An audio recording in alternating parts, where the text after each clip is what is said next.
Kalakip ng banal o malinis na pamumuhay at malalim na pananampalataya, pinagkakalooban ng maraming biyaya ang nagsusuot ng medalya ni San Benito, kabilang na ang mga sumusunod. Ang medalya ay nakatutulong masira ang impluwensya ng masasamang espiritu. Nagbibigay ito proteksyon sa mga taong natutukso, naliligaw o napanghihinaan ng loob. Nakatutulong ito upang magbalik loob sa simbahan ang mga makasalanan, lalo na sa bingit ng kamatayan. Sinisira nito ang anumang epekto ng lason. Nagbibigay rin ito ng ligtas at malusog na panganganak. Nagbibigay proteksyon rin ito laban sa bagyo. At nakatutulong magbigay ng epektibong lunas sa mga sakit at karamdaman. Ang medalya ni San Benito ay orihinal na nagmula sa isang krus sa karangalan ng santo. Ang medalyon ay may imahe ni San Benito kung saan hawak niya ang Holy Rule sa kanyang kaliwang kamay at isang krus sa kanyang kanan. Sa harapan ng medalya ay makikita ang mga salitang Eius in obito nostro, Praesentia muniamur. Nang ibig sabihin, kami sa aming kamatayan ay pagtibayin sa pamamagitan ng kanyang presensya. Ang likurang bahagi ng medalya ay may krus na may patayong inisyal na CSSML na ang salin ay Crux Sacra Sit Mihi Lux. Ang mahal na krus ang siyakong magiging ilaw. At sa pahalang naman ay NDSMD na tumatayo para sa Non Draco Sit Mihi Dux. Kailanmay wag kung maging patnugot ang demonyo.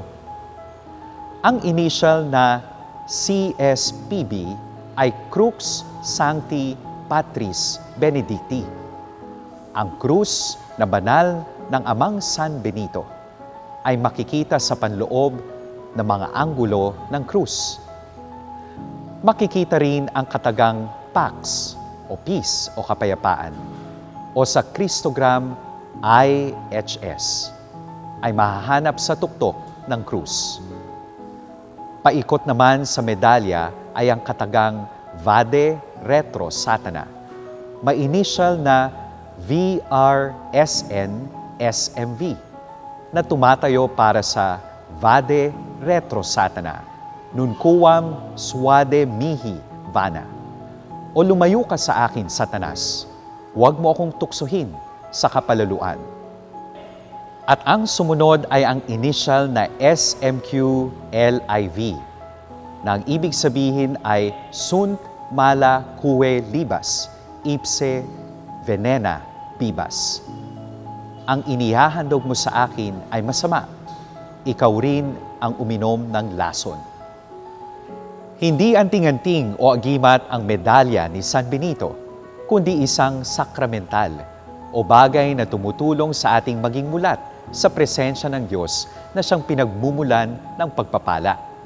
Hindi nakasalalay sa pagsusuot o paglalagay sa pintuan ng medalya ni San Benito ang kasiguruhan ng buhay na walang hanggan, dahil sinasalamin ng buhay natin dito sa lupa ang kapalaran sa kabilang buhay. Isang tanda at paalala ang medalya ni San Benito sa mga kinakailangan nating gawin, ang manalangin, ang magsisi sa mga kasalanan at maging dalisay sa pamumuhay, at maglingkod sa kapwa. May the Holy Cross be my light, and may the devil not be my guide. Begone, Satan, do not suggest to me vain things. What you offer is evil. Drink your own poison. Peace. Ako po, si Father Angelo Paulo Asper ng Society of St. Paul. All for the Gospel.